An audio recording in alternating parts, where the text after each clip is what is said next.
Hey everybody, this is Frank Mulata. As you may know, I'm a real estate investor, general contractor, and a realtor. And in this video, I'm going to explain, in my opinion, what the housing market may look like in the coming year. As everyone knows, this real estate market is extremely hot, very low inventory, lots of demand, prices are going way up. And I think all of this, what's happening right now, is causing a housing bubble. And this bubble is going to be popping, in my opinion, in sometime in the future. And there are three main economic factors that are causing this bubble to expand. One is very low inventory, which is causing these prices to go to unsustainable levels. There's a huge demographic shift from the urban areas all the way to the suburbs, and that's a trend that's going to continue for some time now. People are moving because they feel they're in the risk zone and they want to get out as quickly as possible. Also, the quality of life in these urban areas is not the same as it was before. They feel that they're unsafe, crime is on the rise, and the suburbs, it seems like a place to be.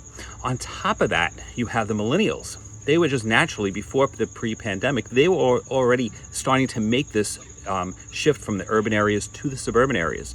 So you have those two groups competing, which is causing this democratic shift into these suburbs that have low supply. It's causing these things to happen. Also, people are moving from these expensive cities. So, like for example, New York City, where prices could be like about $1,700 a square foot, and they're going to places like New Jersey, which is benefiting this area, also this shift, and it's which are prices, and it could be like $250, $300, $350 a square foot. So that's a big one.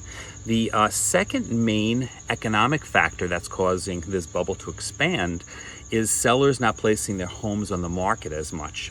There's very low consumer confidence, and since that, people aren't trading up. A lot of times you have people that want to sell their homes just to trade up, and that's not really happening, and that's just due to low consumer confidence. So that's out of the equation. And then you also have all the this wage subsidies and the forbearance programs that the government is throwing out there. That is also causing people to preserve their incomes, to preserve their status, and keep them where they are. And so there's no need to sell their home at this point. And because there's no need, the housing supply is very tight. And then also the other thing is it's becoming less and less, but people were very nervous about showing their homes or having people go through their houses because there's pandemic, and that's another reason why inventories are so low. But again, there's no need right now for people to sell, so you have very, very high demand, very, very low inventory, and that's causing this real estate pricing to go way up. And then finally, the third economic factor that's causing this bubble to expand is lots of cheap money. Buyers have a great ability to afford more home, causing the prices to rise at unsustainable levels. You have record low interest rates that are causing buyers to be able to buy much more home than they did before. So every time you have interest rates going lower, they can actually afford that much more. And that's what's causing it. So, and then also the government stimuluses that are also, some of them are being used that are that's intended for the businesses, but are actually going towards housing. Because there's a lot of businesses that are grabbing these loans and they have no intentions of probably staying in business. Because of the economic situation, that some of it's actually being shifted to housing. So again, that's causing this extra money that's out there, that's being able to fuel this housing bubble. So in my opinion, this is how the housing market will start popping. And it's all based on inventory. Right now we have very low inventory. But my anticipation is that inventory will start rising, and rising quickly. And that rising in inventory will start causing prices to start declining. And that's going to vary submarket to submarket.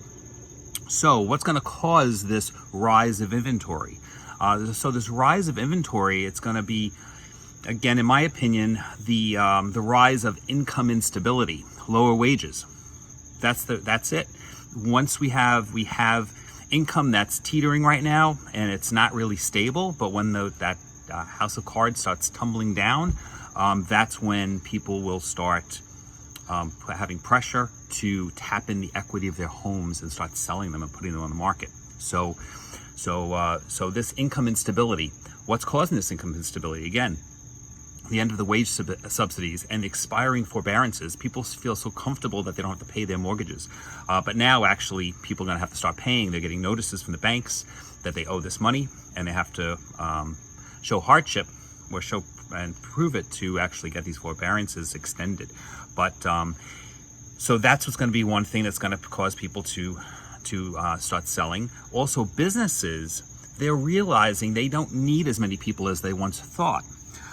So after all the stimulus has run out, and they start permanently laying off employees, or they may offer salary cuts for those to keep the jobs, especially if the position transforms from on-site work to work from home models, remote work. That's when businesses are going to say, hey, I'm not making the money I once did, and in order for me to keep you, hey, either I can't afford you, or we're going to have to renegotiate salaries. So again, that's going to be another part of income instability. So if income instability and lower wages grows, then the pressure to tap into the equity of the homes rise, causing much more inventory and people are going to start choosing to tap into those big equities, and that's what's going to start happening. Now, this can all change. When this is going to happen, it all depends on how we start kicking the can down the road with more subsidies, wage subsidies. All that stuff can kick the can down the road. But ultimately, there is going to be a wave of this inventory. Right now, you have 30% of Americans that missed their housing payment in June, and that's rent and mortgage. That's really alarming. 4 to 5 million jumped onto the forbearance programs. Remember, their credit hasn't been touched by it because you can't do it because of the stimulus. So if they wanted to get loans right now, they could. But that's one thing that the forbearances will start expiring. And also, you have 20 million facing eviction. So this is all going to cause some turbulence in the housing market. And another thing is property taxes will start rising because municipalities, they had a big shortfall in revenues because of the shutdown, and like almost 6 months or more, and it's going to impact it. It's going to grow, so they're going to have to start raising people's property taxes, and that's going to also cause housing to be more expensive. Then people are going to have to be the pressure to just sell, and again, that is going to help fuel the rise in inventory. When you have fuel inventory, eventually all of a sudden you have, again, very low inventory, high demand. It's going to be shifting, and that's where the wave, and that's when I think the bubble will start popping. So when this is all going to happen, so foreclosures will start growing around September, October of this year, resulting in inventory waves. Most likely early part of next year. And if subsidies and forbearances will not be extended, it'll be starting early next year. And these waves of foreclosures will happen. So hopefully you took this information for what it's worth, and help you make real estate decisions, whether you're an investor or a homeowner. If you're going to be in a home for like 5 years, it doesn't matter what the cycle is, because you could be buying high, you're going to be selling high, buying high, or selling low, buying low. So it doesn't matter. But if you're an investor, if you want to time the market, this may be the time to be very cautious. And if you're an investor too, and if you're for investing, you would have to really watch that market. So what I would do is take it for what it's worth, and hopefully you found this information helpful in your real estate needs. And if you have any real estate needs, contact me. Again, Frank Mulata. I'm a realtor.